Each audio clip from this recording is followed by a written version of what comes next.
بسم اللہ الرحمن الرحیم۔ السلام علیکم۔ ہمارے چینل کو سبسکرائب کر دیں اور اگر آپ لوگوں کو ہماری آج کی ویڈیو پسند آئے تو اسے ضرور لائک کریں۔ آئیے چلتے ہیں آج کی کہانی کی طرف۔ 3 شوہروں کے ساتھ گزری میری زندگی۔ مجھے اپنے ابو کے بارے میں کچھ پتہ نہ تھا۔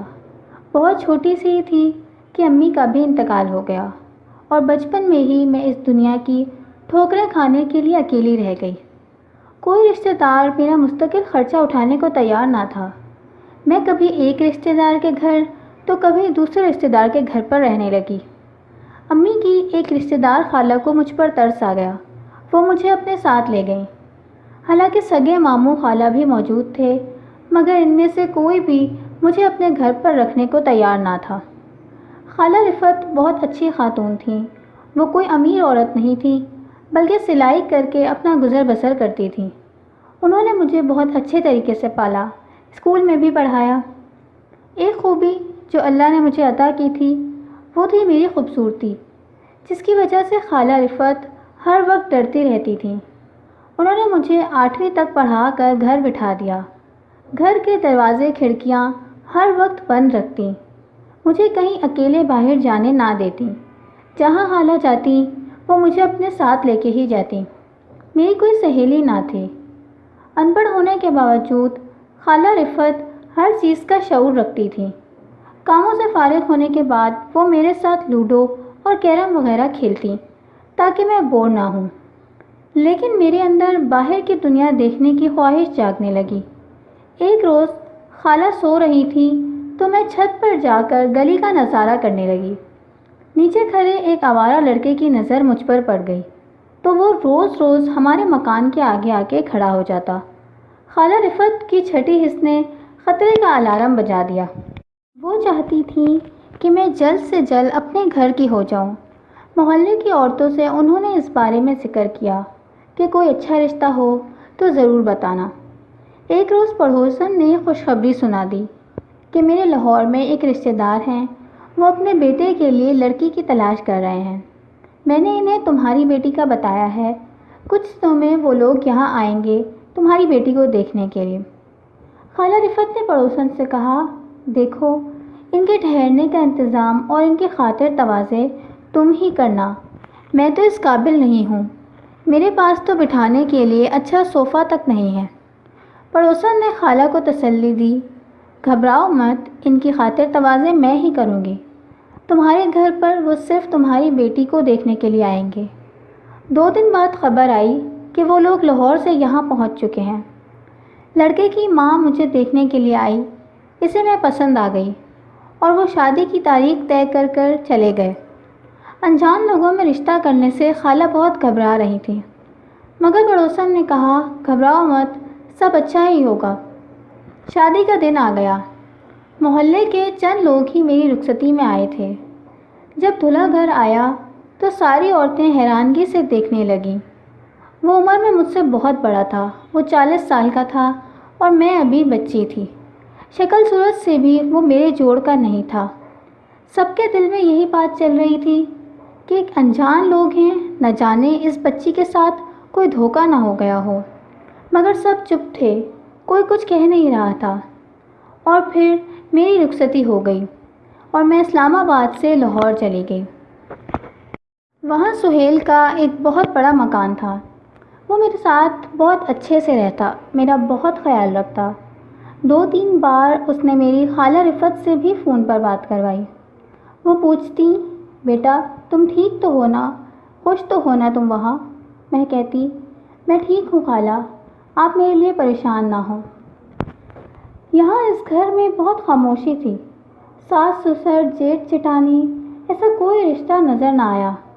ایسا لگتا تھا جیسے سہیل کا اس دنیا میں کوئی نہ ہو۔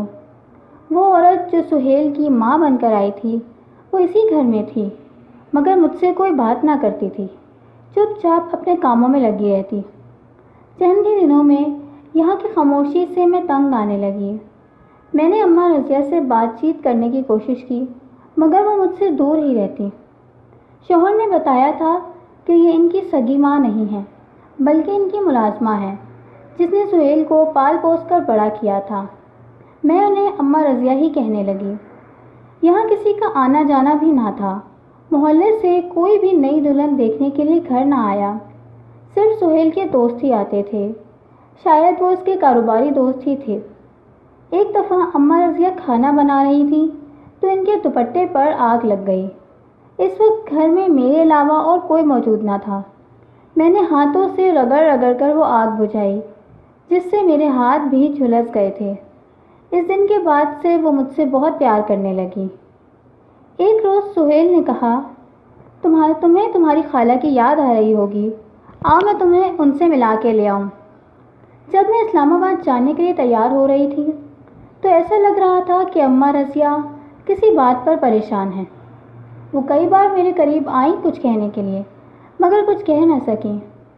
پھر موقع ڈھونڈ کر میں خود ہی ان کے پاس کچن میں گئی اور قسم دے کر کہا، خالہ سچ سچ بتائیں آپ کیوں پریشان ہیں؟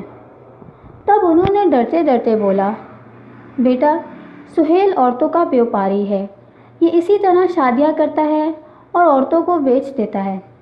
ہو سکے تو رستے میں ٹرین سے باہر نکل جانا، تبھی تم بچ سکتی ہو۔ یہ سن کر میرے پیروں سے زمین نکل گئی، مگر میں چپ رہی اور چپ چاپ سہیل کے ساتھ ریلوے اسٹیشن چلی گئی۔ ٹرین کے آنے میں ابھی ٹائم تھا۔